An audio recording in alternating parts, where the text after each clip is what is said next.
à toutes et à tous, vous écoutez Cinécast. Salut Thibaut. Salut Guillaume. Cinécast, c'est le podcast qui chaque semaine vous recommande des films à voir au cinéma, en streaming ou VOD. Aujourd'hui, on va vous parler de The White Tiger, un film indien de Balaram Alwai, disponible ce vendredi 22 janvier 2021 sur Netflix. Alors de quoi parle ce film ? Alors il parle du réalisateur en soi, puisqu'il raconte avec un certain humour son ascension fulgurante de villageois sans sous à entrepreneur prospère dans une Inde moderne. La société l'a formé à une fonction assez simple, celle de servir, mais alors qu'il se rend un peu indispensable aux yeux des riches, il est un peu pris dans le concept de la trahison. Il découvre tout ça et il comprend du coup que certaines personnes sont prêtes à aller très très loin pour se protéger. Au casting, on retrouve Priyanka Chopra Jonas, Madame Jonas, oui, mariée avec un Jonas Brothers du coup. Ouais, je sais plus lequel. Je ne sais pas qui. Je connais même pas leur prénom. Rajkumar Rao et Adarsh Gourav qui lui joue le rôle de Balaram Alwai. Alors, faut-il voir The White Tiger et pourquoi ? On vous dit ça juste après un extrait de la bande-annonce. When I first saw him, I knew then this was the master for me.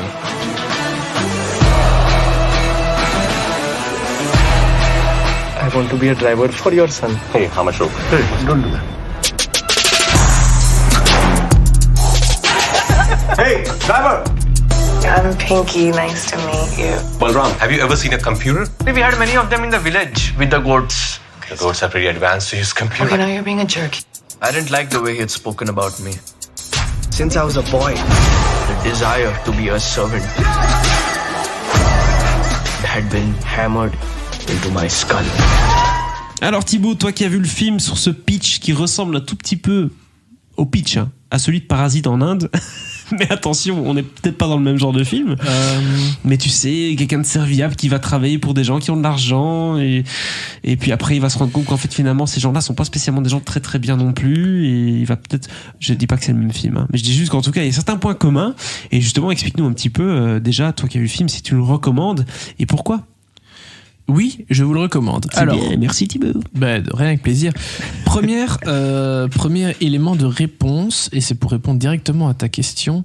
Non, alors il n'y a pas de lien direct avec Parasite, si ce n'est qu'il y a une thématique commune qui est la différence des classes. Je ne vais même pas parler de lutte des classes, bien que on peut, mais on sait que le système de caste en Inde est quand même est toujours assez important. Oui. Et dans des pays en pleine croissance, c'est clair que les différences sociales et de classe sont encore plus poignantes. Ouais. Ah, c'est sûr. Et voilà, dans les familles, c'est un peu, il y a un peu le patriarche ou la matriarche, ça dépend. Ici, dans le film, c'est la grand-mère, la chef de la famille. C'est la maman. C'est souvent comme ça aussi, dans certaines cultures. C'est la mama, effectivement. Bon, on n'est pas dans la même culture, là. Mais c'est la grand-mère qui décide, et tu sais, il y en a un qui a envoyé, qui fait ceci. C'est un peu comme à l'époque, comme le premier, il devient prêtre, le premier de la famille devient prêtre, et machin. Ah oui, ça, c'est vraiment à l'époque, ça. Voilà. Ouais, non, mais voilà, c'est une vieille tradition, évidemment, qui ne se fait plus chez nous, mais voilà, il y a des cultures qui ont toujours un peu, il y en a chacun a un toi job, tu vas faire ceci, toi tu vas faire cela, voilà. Et ici on a donc le Balram qui va aller à la ville pour essayer de devenir chauffeur. Parce qu'il essaie de trouver un peu ce qu'il peut faire, et voilà, il va essayer de devenir chauffeur dans une famille assez riche, même très riche. Mais il y va pas comme les personnages de Parasite, dans l'idée d'aller bousculer tout le système et de profiter du truc. Voilà, il veut juste le bras. Il veut monter l'échelle sociale, c'est tout. Voilà. Trouver un job, gagner un peu d'argent et pouvoir vivre tranquillement, modestement, mais tout en ayant un certain standing. Envoyer un peu de thunes à la famille, PayPal, et ce genre de choses. Toi, voilà. tu sais. Bah oui. Évidemment, les choses vont se compliquer. Tout à fait. Parce qu'il y a un soir, alors qu'il n'est pas au volant de la voiture, va se passer un accident. Enfin, il va y avoir un accident. Et là, les cartes vont tomber. Le château de cartes va un peu s'écrouler. Tout à fait. Et il va devoir se sortir de cette situation compliquée. Parce qu'évidemment, tu penses bien que la famille de riches, ils vont pas mettre ça sur... C'est pas leur faute, hein ? Non. Forcément que c'est pas leur faute. Et du coup, ils vont faire signer un petit contrat à leur chauffeur pour dire: tu dis bien que c'était toi qui étais au volant, hein, et tu dis bien que tu as fui. Oh là là là là. Début des emmerdes juridiques. Début des emmerdes. Appelez ma femme. Non. Un Ah, avocat. t'es comme ça, toi. Je rigole. Non, mais voilà. Ça, c'est vraiment le début. Hein. Il y a encore plein de choses après. Donc, pas d'inquiétude. Même en sachant cela, il y a largement de quoi apprécier le film. Mais du coup, on est dans quel genre de film? Est-ce qu'on va s'orienter vers un truc un peu juridique ou bien est-ce qu'on va s'orienter vers quelque chose de plus un peu hardcore où ça va être vengeance, coup bas et On est plus dans le... Je vais clairement pas dire film d'action, mais on est plus dans le genre de film où t'as un personnage qui est très intelligent et qui va essayer de mettre ses pions en place et essayer de se sortir Balaram, le mieux tu veux possible de la situation dans laquelle il est. Oui, évidemment, je parle donc un loser de magnifique, Balaram. comme on dit. Un loser magnifique, si tu veux. Voilà. Quelqu'un qui a tout pour perdre, mais qui va se démerder pour gagner, Dès peut-être. le début du film, tu le vois dans une toute autre disposition que celle dans laquelle il est pendant la majorité du film. Tu le vois avec des cheveux assez longs, avec une queue, avec de belles chemises et tout. Et donc tu vois déjà qu'il est pas socialement, il est pas à la même place que celle qu'il a pendant tout le film. Donc tu penses bien qu'à un moment il va s'en sortir ou il va, enfin je dis peut-être, en tout cas il va trouver certaines astuces. Mais évidemment c'est pas la destination qui est importante, c'est le voyage. Oh, c'est beau ce que tu es en train de dire. Je Thibaut, sais. Oui, ça c'était la première raison. Oui, tout à fait. L'histoire. J'allais te demander la deuxième. Deuxième raison. Ding. Merci Guillaume, j'y viens. Le réalisateur, Ramin Barani. Alors, le nom, peut-être que ça ne te dit rien comme ça, mais si je te dis un de ses films, pas sûr que ça te dise quelque chose, mais j'espère. 99 Homes, un magnifique film avec, Oui, je me rappelle de ça. Michael Shannon et Andrew Garfield. C'est pas des mecs qui doivent virer des gens de leur maison? C'est ça. Ah oui, je me rappelle. C'est ça. Tu m'en avais parlé. C'est un truc... et il y avait Laura Dern aussi. Un film sur l'immobilier. Terrible. Vraiment génial. Et puis il a fait par contre un téléfilm pour... Je pense que c'était pour HBO. Un remake de Fahrenheit 451 que je n'ai pas vu, mais qui était passé à Cannes. Mais les retours étaient pas terribles. Hein. Je me rends compte à présent qu'il y a une erreur dans la conduite de l'épisode et j'ai pas prononcé le nom du réalisateur au début, j'ai prononcé le nom du personnage principal du film. Donc voilà.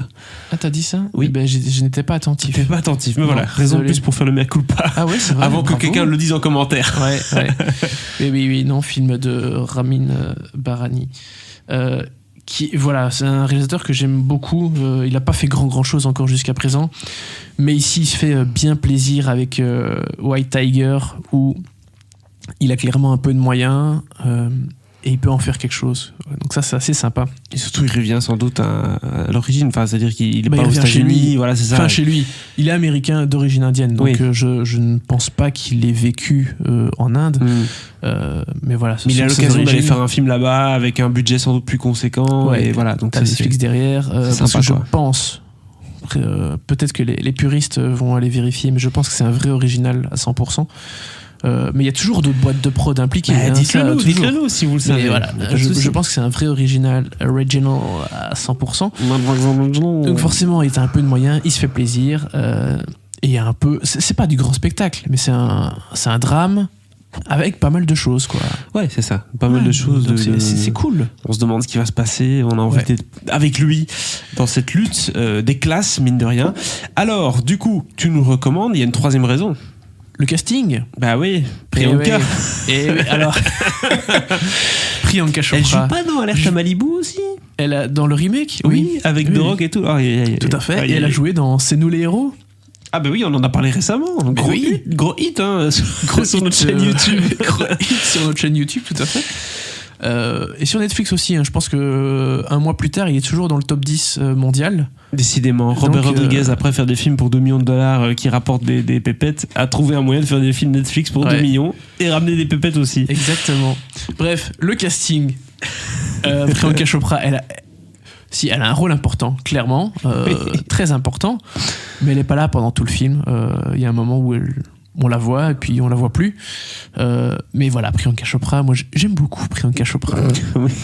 Je crois qu'elle a pas été Miss Monde ou Miss Univers ou un truc du Je style. ne sais pas, mais, Mais- elle a des beaux yeux, je me rappelle. Vu ses magnifiques yeux et son magnifique visage, mais je pense que c'est le cas. Et elle était très bien dans Quantico aussi, la série, qui a pas fait long feu, hein, mais bref. Priyanka Chopra, très bien. Mais celui qui joue son compagnon, donc qui joue le fils de la famille riche, pour lequel Balaram est le chauffeur, il est incarné par Rajkumar Rao. Je vais pas faire comme si je connaissais sa filmographie ni si je le connaissais lui, mais il va sans dire que c'est très certainement une star à Bollywood, enfin dans ce cas en Inde. Et par contre le personnage principal, enfin le comédien principal, Adarsh Gourav, ça a l'air d'être son premier film.